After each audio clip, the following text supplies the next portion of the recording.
Hello and welcome to Dialogue. I'm Yang Ray. The campaign success of the Democratic Progressive Party of Taiwan has added to the political uncertainty of the very fragile cross-strait relations between the mainland and Taiwan, which is regarded as a renegade province. Can Madam Tsai Ing-wen, the newly elected leader of Taiwan, eventually accept the One China principle?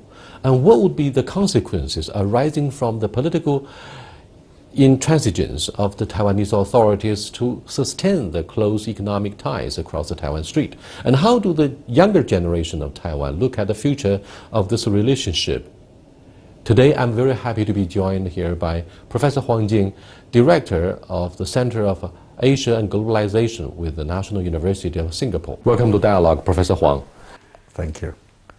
A lot of dynamics could be felt and seen in the cross-strait relations since and after the inauguration of Madam Tsai Ing-wen in Taiwan, the newly elected leader there. What do you think of the essence of her speech? She refuses to acknowledge the 1992 consensus about One China, and that has seriously upset the mainland authorities. I think, to be frank, I think she does recognize 1992 consensus in a kind of compromising way. I think her speech is a compromise because Tsai Ing-wen was sandwiched between a hard place and a stone wall. And on the one hand, her supporting base as a DPP is a pro-independence because TPP's party constitution declares that independence is one of the is a fundamental goal, political goal. But on the other hand, the situation across Taiwan Strait is such that Tsai Ing-wen would have to say something in her own word to maintain status quo, which means the status quo, of course, has different definitions.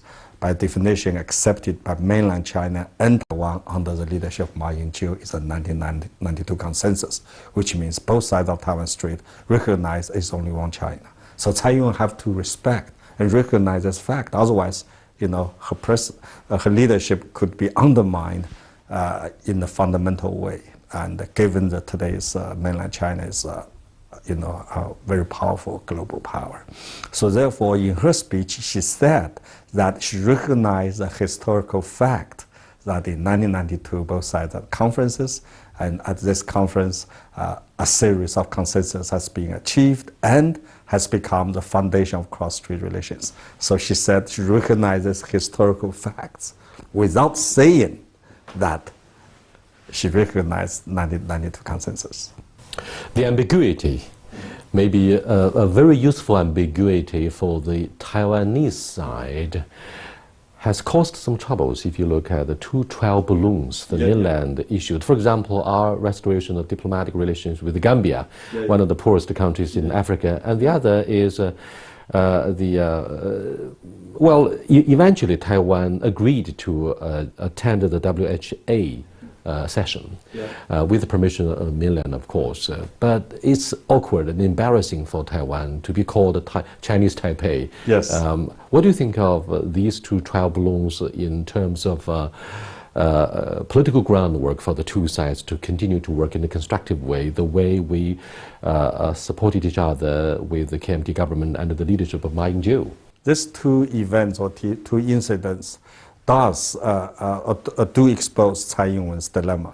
Actually, in her own speech, she also showed that she still keeps the door or option for independence open because Tsai Ing-wen, I believe, if herself in her ideology, in what she really believes, she still wants independence because in her own speech, inaugural speech, she said that one of the foundation of cross-strait relations is 23 million people's choice and democracy, which of course is very soft independent. She also said at the end of her speech, she said, let's base on Taiwan and let's be a very good constructive Taiwanese, and that is obvious at Taiwanese independent tendency is there.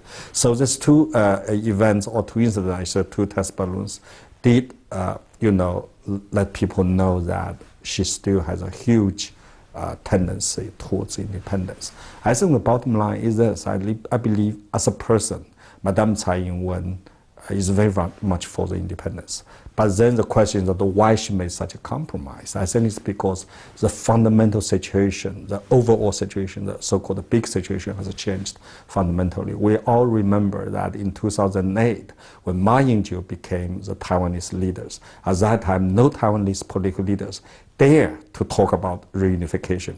It's like a high wire. Whoever touch it is a suicidal. But in last year, in the campaign, even Tsai Ing-wen herself would not dare to talk about independence. Now independence has become a taboo, become a suicidal wildfire. No Taiwanese leaders dare to touch. So this is a fundamental change from reunification is a political taboo to now the independence is a political taboo. This tells you how much, fundamentally, how much has changed in the cross-strait relations. Another fundamental change is that about 10 years ago or 15 years ago, United States plays a dominant role, if not decisive role, in the cross-strait relations. As President George Bush said, the status quo is defined by us, means by the United States. United States defines status quo, and mainland China and Taiwan has to cope with it. But now the status quo is defined by mainland China, by the Chinese government, like the 1992 consensus. The United States has become a kind of factor that's no longer dominant, but supplementary. That's why Tsai Ing-wen is facing pressure, not only from mainland China, but also from Washington, D.C. Privately and publicly, United States Obama administration has made it very clear that they do not want Taiwan Strait to be again undermined, the situation in the Taiwan Strait be undermined by instability and so on and so forth. So that's what Tsai Ing-wen has to make this compromise. The point I'm trying to make is that Tsai Ing-wen's inaugural speech is not because Tsai Ing-wen has given up her preference of independence. It's because the situation forced her to take such a position which is unimaginable just 4 years ago. Right. Authorities in Taiwan have been held hostage by the latest development in the situation across the Taiwan Strait, with a scenario quite in favor of mainland these years. Having said this, back in 1979, during the Carter administration, a relationship was normalized between the U.S. government and the PRC. Very quickly, the U.S. Congress passed the Taiwan Relations Act, which means the United States will definitely come to the defense of Taiwan if it were to come under attack from the mainland. Under attack, yes. Right. But these years, we see a decline of arms sales, and Taiwan no longer remains the most thorny issue in the U.S.-China relationship. What do you think of, say, the latest move by Tsai Ing-wen to be taken on board a warship to inspect the Taiwan self-defense capability? I think that she said clearly we obviously need to rely on ourselves for military build-up. Yeah, I think that there are several meanings in that. But before I answer your question, I have to say that the Taiwan Relation Act never says that the United States will come to Taiwan's defense if Taiwan is under attack. It says this, it says the United States would assist Taiwan to defend itself. So, but how to assist, but what means to assist, and to what extent this assistance. Under what circumstances? It would be strategic ambiguity. So it's assist Taiwan to defend itself. This is very important because that gives enough flexibility for United States in terms of, Taiwan do need this assistance. But having said that, I think first, of course, Tsai Ing-wen as a leader of Taiwan want to send a message to Taiwanese people and to the outside world that Taiwan does have this capability to defend itself, because a lot of people in the United States said, look, we love to assist you to defend yourself, but first and foremost, you should be able to defend yourself in the first place. So this is a message that, look, we are serious to defend ourselves. And second, of course, we know that as the leader of Taiwan, she's also assumed a position of commander-in-chief. She wants to go there to show her leadership. Say, I'm the commander-in-chief, you should obey me, because we know that Taiwan military for a long time has been military forces controlled by KMT, and has been KMT's party, or KMT's army, not Taiwan's army, but not Tsai Ing-wen to show that now I'm the one who's in charge of this. Last but not the least, of course, he wants to show to to her own people, I mean her voters, those pro-independent Taiwanese voters, say, look, we do now have military forces that can fight for us. But having said all of that, I think this is more symbolic rather than substantial, because we all know that the Taiwanese military would be really reluctant, if not refused, to fight mainland China if Taiwan goes for independence. Well said. We have many options on the table, or tools in the box, facing the pro-secession DPP taking office after the campaign there. What do you think would be the most likely response from the Taiwanese Affairs Office of the State Council on the mainland side? I think if mainland China's authorities' response to Tsai Ing-wen depends on how they view the situation, how the situation goes in their analysis. First, we know they're not very happy, and Tsai Ing-wen's inaugural speech did not really see that she recognized the 1992 consensus. This means that, second is that there's no strategic trust between the mainland and Taiwan under Tsai Ing-wen's leadership, because we do know that Tsai Ing-wen played a substantial or even essential role in the theory, in the working out the theory of two special state-to-state relationships under Li Denghui's leadership. So mainland China does not trust Tsai Ing-wen. And last but not the least, after Tsai Ing-wen became the leader of Taiwan, she has adopted a series of policies to promote what's so-called soft independence. For example, she abandoned the lawsuit against the Sunflower Students Movement. She named the Minister of Education, which stopped Ma Ying-jeou's adjustment of teaching materials, which tried to reinforce the China factor in the historical teachers. And so forth. All of seems that while she tried to have a so-called, maintain so-called status quo with mainland China in the cross-strait relations, she has softly nudged Taiwan into the other direction. So I think that's a view of mainland China's leadership. Given this view, I would be very surprised if mainland China government would still adopt the so-called a friendly relationship with Taiwan, because so they're going to take some tough policies. Exactly. Then we are afraid that Tsai Ing-wen is likely to be put on the grill, to put the frog in the hot water, to increase our pressure. And then there are two possible options that Tsai Ing-wen faces under the huge pressure from the mainland. One, she's likely to go back to the deep green side, to give a bear hug to the pro-secession fundamentalists, with Li Denghui being one of them. The other is that he would go to the central line. He would toe the central wire and say, hey, let's talk about let's talk about closer trade and economic links. But then in doing that, he's going to run a lot of risks, for example, by angering the younger generation who were involved in the sunflower protest last year. What do you think of the consequences in both scenarios? Yeah, and we're talking about how Tsai Ing-wen should handle her problem. But from mainland China's point of view, that's her problem. Why should mainland China worry about how she handles her situation? Because both options are not workable for Tsai Ing-wen. Because if she wins the deep green camp, really go for independence, I think for her the option is a dead end. But even if you go to the middle, China would not accept it, because the middle is not good enough. Mainland China does not trust her, and mainland China want not to the middle, but right to the 1992 consensus. So for Tsai Ing-wen, I think the only way for her to maintain this kind of, not her leadership, I mean maintain Taiwan to be, we'll have to go back to Ma Ying-jeou's line, which to her may be political suicidal, because her own voters may kick her out. But hey, that's her problem. In policy making, there is always saying that, I don't have to solve your problem. Americans are famous lines that it is my dollar, it's your problem. And mainland China can also, it is my status quo, it's your problem. But having said that, I think that mainland China may be to the point, that's my guess, that in the past 20 years, mainland China's policy is always to let Taiwan people know how much they can benefit if they keep a good relationship with China.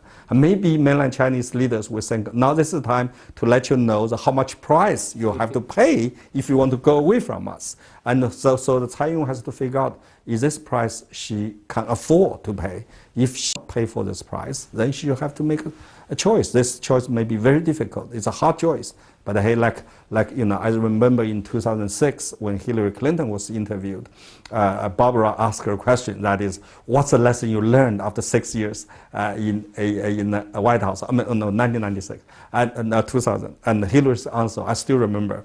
She said, the lesson I learned is that you don't have to make a choice when it is only after it is absolutely necessary. Now it's time, maybe. This time may be close, or maybe it's time, or maybe close to the time.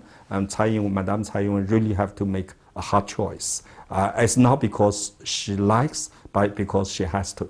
I wonder if she's clearly aware of the catch-22 situation, but you are watching Dialogue with Professor Huang Jin, Director of Center of Asian Globalization with the National University of Singapore. We'll be back in a short while. Please stay with us. Welcome back, sir. Thank you. Then what do you think of the lifespan of Tsai Ing-wen's political career? Because fundamentally it's the bread and butter, it's the issue of employment, it's sustainable investment and trade across the Taiwan Strait that would matter by the end of the day. It's not the independence of Taiwan, because that's a very unpopular idea for a majority, not only across the Taiwan Strait, but even for the American policymakers. I think, yeah, Tsai Ing-wen came to power by taking full advantage of Taiwan's three problems. How long Tsai Ing-wen's political life or leadership would be, I think it depends on three issues. First, of course, international isolation. And second is how to sustain or promote Taiwan's economy. And third is how to enhance the young people of Taiwan, so the living standard, make sure they have a hope in the future. And without improved relationship with mainland China, without maintaining stability, cross-strait relations based on 1992 consensus, I don't think Tsai Ing-wen can solve any of those three issues. It will become only worse. And if she cannot solve all those fundamental issues, Taiwanese people will then go against him. Actually, his honeymoon is already over. What do you think of the chance for KMT to make a serious comeback 4 years from now or 8 years from now? Frankly, I'm very frustrated with KMT. Frustrated not because of Ma Ying-jeou's leadership did not work well. It's not because KMT is so, falling apart in the campaign, but frustrated in the past 20 years, KMT was never able to bring up a young generation the leader. KMT's politics is out of date, leadership is out of date, and the entire way that they operate is out of date. So unless KMT can rejuvenate itself to really bring up a whole generation of new leaders, they have no hope. I would say that 4 years from now, 8 years from now, is not dependent on how strong KMT can become, but how realistic the Taiwanese public, the voters, can become to realize it doesn't matter if it's KMT or DPP, but it does matter is that what the relationship with mainland China would be. In other words, DPP or KMT, if they cannot maintain the stability in the cross-strait relations, Taiwan has no future, just like that. But if they can maintain stability in the cross-strait relations, and Taiwan does have a future. But of course, a necessary condition for Taiwan's future is that they will have to go along with mainland China. Like it or not, that's reality. Again, the situation is more important than people's will. 形势比人强, like Chinese say. Forgive me for using this wording. What's your obituary for Ma Ying-jeou's political career? I have to say that I know him as a person. I has to be objective on this. I think, people always this. When you have something, just like said, Ma Ying-jeou can say, my leadership is like oxygen. When you don't have it, you're choked. I think that is, if Taiwan people should think this way. If they don't have Ma Ying-jeou's leadership, but have Chen Shui-bian or Tsai Ing-wen in the past 80 years, what kind of life they would be? I think particularly in the wake of the financial meltdown. Yes, because if you look around, the only bright light that keeps the economy going, not in China, in the region, but in the whole world, is mainland China. You look at Japan, you look at South Korea, you look at even Singapore. the two places economy are going. Number one is China, number two is a developing country. And Taiwan belongs to neither. So this is a good relationship with mainland China, has enabled Taiwan's economy to be growing, not very slow, only 1%, but still growing, not to go backward. Japan's economy going backward. That's how I understand Ma Ying-jeou's words, that I will be missed, because the life after Ma Ying-jeou for Taiwanese people will be worse under Tsai Ing-wen's leadership. That's why Ma Ying-jeou could be missed from that perspective. Very articulate, Professor Huang. To figure out the future of the Taiwan's economy, Tsai Ing-wen says Taiwan got to pin its hopes on three major economic blocks or economic entities. One is the United States, the other Japan, and the third, ASEAN. Therefore, she came up with the idea of a going south, 南向战略, right? Japan is hopeless. Japan has a negative interest. Japan itself is, and more importantly, Japan's economy and Taiwan's economy are not complementary to each other. They're potential competitors. And United States are also in trouble. And moreover, I do not believe any political leaders in the United States would, develop a kind of relationship with Taiwan at the expenses of its relationship with mainland China. Because mainland China, strategically, economically, politically, no matter how you look at it, is much, much more heavier than Taiwan. So go to United States is wishful thinking. No, go to Southeast Asia. Yes, ASEAN. But please keep in mind, ASEAN is the first region that signed a free trade agreement with mainland China right after 1998. That is well remembered and well in the practice. That's what you call the 10 plus 1 and then from FTA that 10 framework. plus 2, 10 plus 3. So that is a fundamental architecture for the regional economic development. Can you imagine that ASEAN again will sacrifice? It's a very good, very, very profitable relationship with mainland China. For But the what sake of about the Taiwanese? TPP, the Trans-Pacific Partnership, which I think TPP promises to include Taiwan? TPP is great, but I don't think it has its day, because both presidential candidates in the United States, Hillary Clinton and Donald Trump, both of them put on record in public they're against TPP, and the U.S. Congress is not supportive at all. I would be very happy, to say TPP will be passed by Congress, but I hope that's not wishful thinking. But from today's perspective, it's not that hopeful. And even if with TPP, can you imagine that TPP will admit Taiwan first without mainland China's agreement, and second, I was saying that TPP will accept China way before accept Taiwan. So, like we discussed, there are many doors open for Taiwan, but the problem is that all those opening doors, Taiwan have to go through the Chinese door. So if the Chinese door is closed, all doors closed to Taiwan. That's a reality. I hope Madam can really realize that, and the Taiwanese people can realize. How would the mainland appeal to the mind and heart of the younger generation in Taiwan? After all, it's these young people that represent the future of the island and perhaps a part of the collective future across the Taiwan Strait. I think that first and foremost is that we know that one of the good things about democracy is that democracy also, so-called democracy, protect the minority. But on the other hand, the other side of the coin is that sometimes minority can hijack majority in terms of national interest. And this Occupy Central is a vivid example that a group of young people can hijack entire Hong Kong. And the same thing for sunflowers. And now I think TPP got its own dose of the same medicine. I think that to make people understand the real situation, you basically have two ways. Number one, to let them benefit from what's going on. But sometimes more importantly, to let them suffer by what's going on.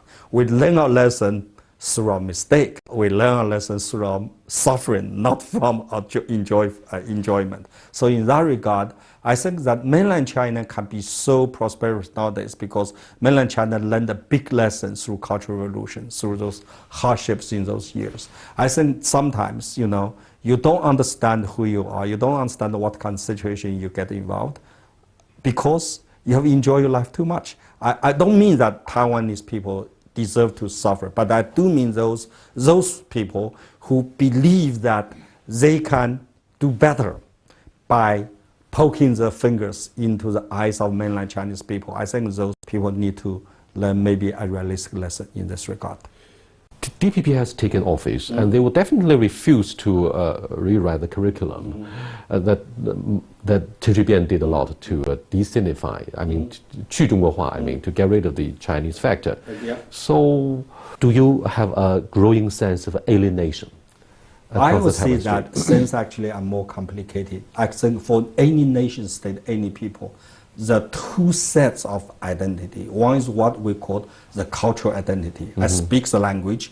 I live the way this culture, the civilization tells me. It's called cultural identity. Like we are Chinese. No matter you are taking an American passport, you're taking a Japanese passport, as long as you live the way the Chinese live in, you speak the language, you are Chinese. This is cultural identity. Another identity we call the political identity. This is a new product of the nation-state building. That is, you identify with the political system of your society. That is, for example, I'm a Chinese, and you can say I'm also a Chinese citizen. But in Taiwan, that's a problem. Culturally, they're still Chinese. They speak Chinese language. They use chopsticks. They said, even though I'm a Taiwanese, they say that in the Chinese language, 我是台湾人. They did not say I'm Taiwanese. They say 我是台湾人. So culturally, they still identify with the Chinese culture. They still carry on the civilization that has been there for 5,000 years. They cannot get rid of that. It is in the blood. It is a political identity that's a problem, because Taiwan has achieved so-called democracy. Then they identify themselves as a citizen of this democratic system. That's a problem, because China's political system is still very different. I think to overcome that problem, first, of course, we should make sure this cultural identity will be reinforced. That's why I think the danger of DPP leaders is that they try to take away this cultural identity, because they know political identity is already separated. But for mainland China, of course, to reinforce this cultural identity, and as mainland China become more and more progressed towards modern society, eventually this political identity issue can be overcome. I hope peacefully. Thank you very much, Professor Huang, for being with us. Thanks a lot. I do appreciate it. Always my pleasure.